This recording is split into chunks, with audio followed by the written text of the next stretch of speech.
Hey guys, কেমন আছো সবাই? আশা করি সবাই অনেক ভালো আছো। আমি পূজা, তোমাদের সবাইকে আমার অন্নপূর্ণি রান্নাঘরে জানাই স্বাগতম। বন্ধুরা, আজ আমি তোমাদের সাথে শেয়ার করব চষি পিঠা রেসিপি। এবং এই পিঠাটা আমি যেভাবে বানাবো, এভাবে বানালে কিন্তু খুবই নরম হবে। তোমরা পুরো ভিডিওটা দেখো, তাহলে কিন্তু বুঝতে পারবে চষি পিঠাটা কিভাবে বানালে নরম হবে। পুরোটা না দেখলেও কিছুটা দেখো, তাহলেই বুঝবে। চষি পিঠা বানানোর জন্য আমি চালের গুঁড়োটাকে কাই করে নেব। কাই করে নিলে কিন্তু চষি পিঠাটা অনেক নরম হয়। একটা কড়াইতে আমি 100 ml মতো জল দিলাম এবং তাতে সামান্য নুন দিয়ে জলটা যখন ফুটবে তখন এতে আমি 50 গ্রামের মতো চালের গুঁড়ো দিয়ে দিচ্ছি। এটা কিন্তু বাজারের কেনা চালের গুঁড়ো দিয়ে দিলাম। 100 ml জলের জন্য কিন্তু 50 গ্রাম চালের গুঁড়ো একদম পারফেক্ট। লো আছে, এটাকে একটা স্পুনের সাহায্যে এইভাবে ভালো করে মিশিয়ে একটা ডোয়ের মতো তৈরি করে নিতে হবে। তোমাদেরকে একবার দেখিয়ে দিই কত সুন্দর একটা পারফেক্ট ডো তৈরি হয়েছে। চুলার আঁচটাকে বন্ধ করে দিলাম। লো আঁচে কিন্তু এটা করতে হবে। এখানে আমি ছোট ছোট লুই তৈরি করে লুইগুলিকে এরকম লম্বা করে বেলে নিচ্ছি। যতটা সরু করে তোমরা পারো লম্বা করে নেবে। আর হাতের এই অংশটা দিয়ে চষি পিঠাটা কাটলে খুব সুন্দর হয়।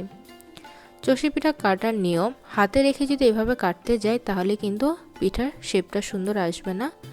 ছোট একটা অংশকে আলাদা করে নিতে হবে, তারপর হালকা চাপ দিয়ে এটাকে তৈরি করে নিতে হবে। যদি বাঁ হাতটা ধরে রাখি তাহলে কিন্তু আমার প্রথম চষি পিঠাটার মতো হবে। খুবই সহজভাবে কিন্তু চষিটা কাটা সম্ভব। তোমরা দেখতে পেলে কতটা ইজিলিভাবে চষিগুলোকে আমি কেটে নিলাম। তো এবার চলো আমরা চষি পিঠার রসটা তৈরি করে নিই। তার জন্য একটা কড়াইতে আমি মোটামুটি 300 ml মতো দুধ দিয়ে দেব। আমি 50 গ্রাম চালের গুঁড়ো নিয়েছিলাম, তার জন্য 300 ml দুধ নিচ্ছি। দুধটা ফেনা ওঠার পর চুলার আঁচটাকে মিডিয়াম করে দিয়ে দুধটাকে কিছুক্ষণ ফুটতে দেব। বেশ একটু ঘন হওয়া অবধি আমরা দুধটাকে ফোটাবো। আর এইদিকে মোটামুটি 15-20 মিনিট লেগেছে আমার 50 গ্রাম চালের গুঁড়ো দিয়ে বাকি চষি পিঠাগুলো তৈরি করার জন্য। তো মাত্র 50 গ্রাম চালের গুঁড়ো দিয়ে কিন্তু এতগুলো চষি পিঠে হয়েছে। আর এইদিকে 15-20 মিনিটে আমাদের দুধটা কিন্তু জাল হতে হতে অনেকটাই ঘন হয়ে গেছে। এবার এতে আমি চষিগুলোকে দিয়ে দিচ্ছি। চষিগুলো দেওয়ার পর কিন্তু বেশিক্ষণ রাখবো না, যেহেতু অলরেডি চষিগুলোকে কাই করে নিয়েছি, সেদ্ধ হতে বেশি টাইম দিতে হবে না।